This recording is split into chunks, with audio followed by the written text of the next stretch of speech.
again, everybody. Welcome back, you sexy bitches, to the Rantin Review Pro Wrestling. We're back here with some pro wrestling news, sports entertainment news, and all kinds of commentary regarding the world of pro wrestling and sports entertainment. Got a couple news items we're going to talk about today and a preview of a video that I will be doing later this week. But before we get into that, I want to remind you guys that, of course, on my channel, you get lots of free goodies. So down in the description box below, you can get yourself some free stocks from Webull and Robinhood.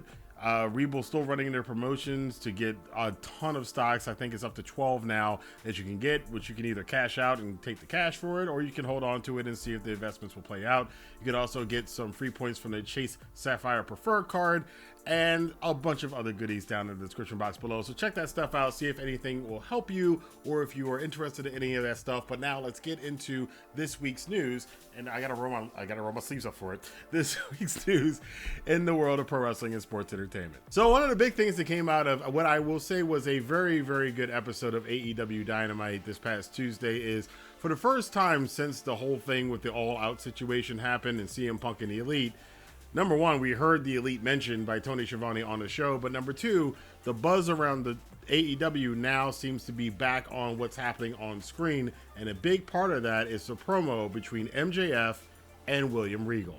And this is one of those things, and you may have seen some of the social media buzz about this, that has kind of gone beyond the pro wrestling world. And there are people talking about the substance of the promo, which is very interesting because MJF was carrying this promo about how William Regal did not follow through with him after he did a tryout for WWE when he was much younger, and now MJF's getting his revenge because he's the man, etc., etc. Regal's laughing about this and going, "Hey, sunshine, you didn't have it anywhere near as tough as I had it back in my day, and the fact that you even got to where you got to is a testament to the correctness of what I did." Regal's whole premise is that he did that to light a fire under MJF.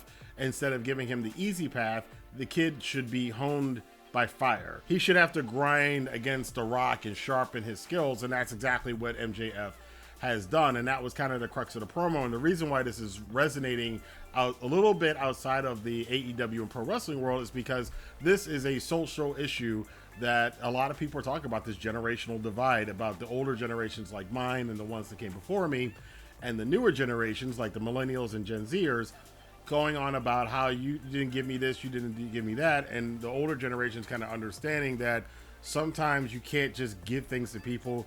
You have, even though somebody's talented and they could do well, it might be better for them to have to sharpen their skills and not get everything handed to them when they're so talented. I call this the Harry Potter syndrome. Remember the reason why Dumbledore put Harry Potter with the Dursleys, and as horrible as the Dursleys were, was because Harry was going to be a talented wizard. He was going to be this big deal, but he wanted to keep him away from all of that and let him kind of get humbled and have to work hard and have to go through some adversity in the hopes that he comes out the other side as a better person with a lot of skill, as opposed to a entitled person with a lot of skill.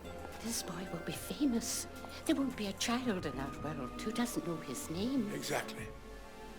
He's far better off growing up away from all of that.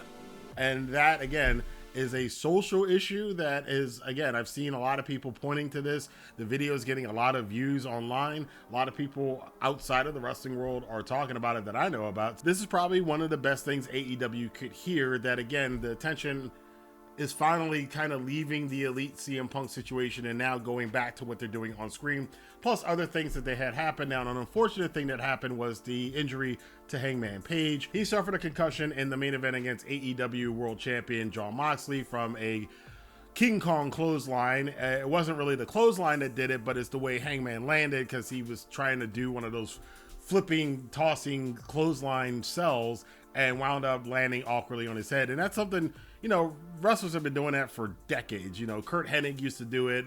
Lots of wrestlers have been doing that spot for a long time. And it, like everything else in wrestling, it's a dangerous spot. And sometimes in wrestling, some things that seem routine to us as fans actually is pretty dangerous. And, you know, just the slightest misstep and injuries can happen. Fortunately for Hangman Page, it turns out that this is just a concussion and it's not a far worse injury, or so the reports are so far.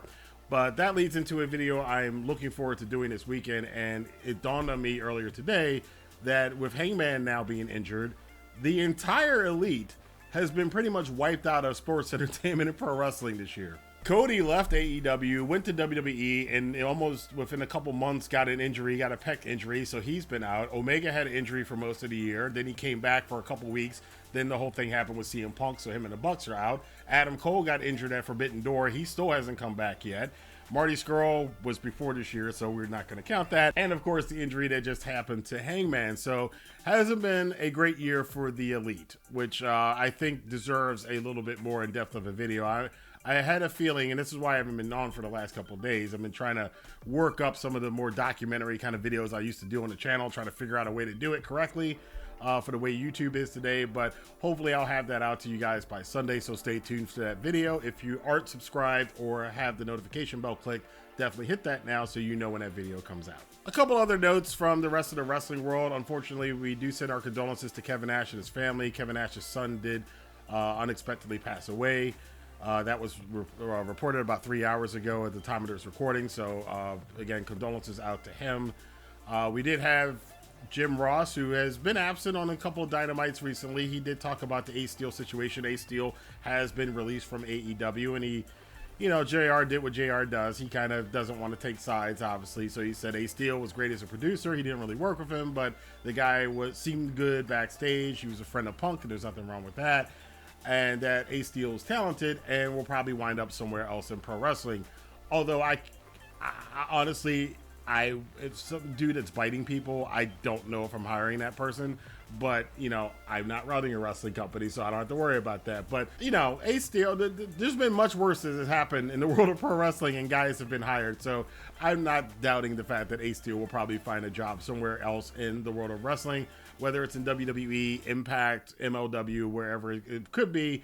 You know, you never like anybody losing their job, so hopefully Ace Steele can find employment, and hopefully Jim Ross can feel better, and maybe we'll see him back on TV sooner than later. That's it for the news today. I will be doing another video also this week about the updates on New Japan's NJPW World TV title tournament that's ongoing, and where the standings are with that, and kind of giving you guys an update, those of you who have been watching the tournament. So again, hit the like button, subscribe button, and the notification bell to stay tuned for those videos. Until next time, thank you guys for watching. Be sure to share this video on social media where you talk about pro wrestling, and I will see you guys here for more news, rumors, and commentary on the Rantin' Review Pro Wrestling.